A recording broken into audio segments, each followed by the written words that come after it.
Shameless. United in the Europa League. Europa League. Me tell them one time and we say Europa League. Manchester United 1, Omonia 0. A last-minute McTominay goal gives us a victory at Old Trafford. And I'll be honest, guys, after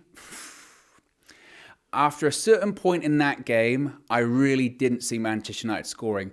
Because historically in the past, United's character in terms of when it really matters, digging and grinding a result out hasn't really come, particularly in this era with the fans being back in the ground. Yes, we did it during the pandemic under Ole Gunnar Solskjaer. Yes, we did it a little bit in the Champions League last season, but that hasn't really been associated with us. So what at one point was going to be a really disappointing and frankly embarrassing result has turned into, I think, a bit of a positive step for Erik ten Hag. The result is what it is, and we're happy with it and we'll take it. But I think that Ten Hag will come out of that saying, you know what, on another day, we'd have scored 4, 5, maybe even 6 goals. Like, their goalkeeper was absolutely terrific, and he deserves the man of the match that he got this evening. He deserves all of the plaudits he's going to get. And to be honest, he deserves the move he's going to get out of this game. He's only 23 years old. I'm pretty sure every club across Europe that is looking at a goalkeeper right now is possibly discussing if they can get in touch with his agent. He was just that good. So on another day, Manchester United would have won that game by 4 or 5 goals. It's one of those games. And ultimately, as the competition progresses, nobody will remember this result. They'll just remember that we won the game. That's all that matters.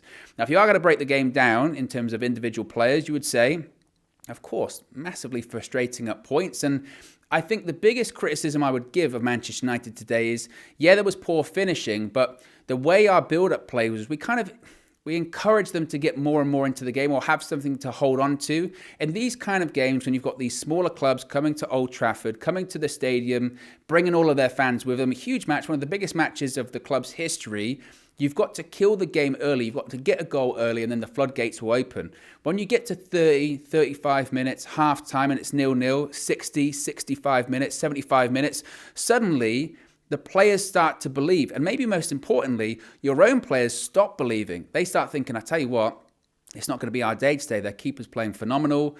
We've had all of these chances, and not all of them were just pot shots from the outside of the box. A lot of them were clear-cut chances too. Fred has a header, must score. Marcus Rashford had a couple of chances, must score. And eventually the players stop believing that it's going to be the day. And I mentioned during the stream that when McTominay came on for Casemiro, I said, McTominay coming on for Casemiro, what's that going to do? As if he's going to score a goal. But he did. So you've got to give credit to Erik ten Hag because of that. I think that if you want to look at individual players, let's talk about Marcus Rashford. I think that Rashford, again, like the team on another day, possibly gets a hat-trick in this game. He was very unfortunate. You could put it down to a lot of it poor finishing.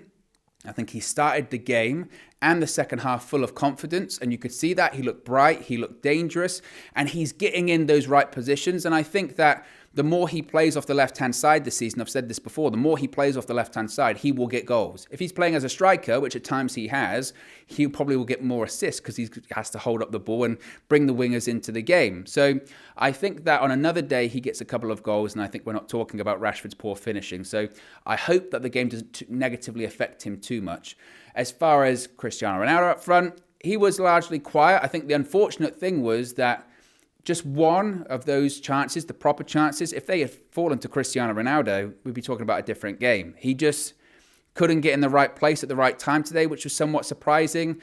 Maybe, ironically enough, of all of the chances we created and all of the shots we had, very few of them actually came from Ronaldo, or actually very few of them actually serviced Ronaldo in the right way. And maybe that's something to look at as we progress through the season too.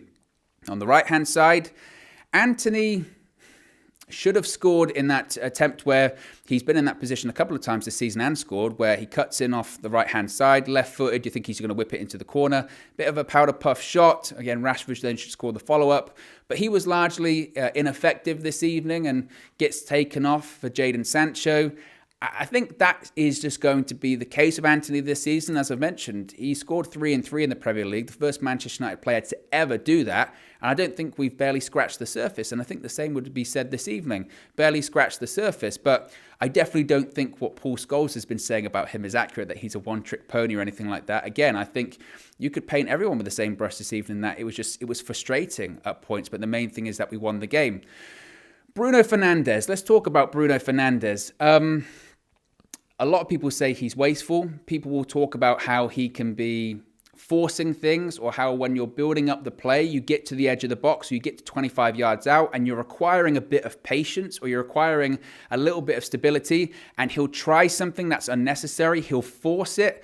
He'll go for that 1% pass as opposed to playing the percentages, waiting for the space to open.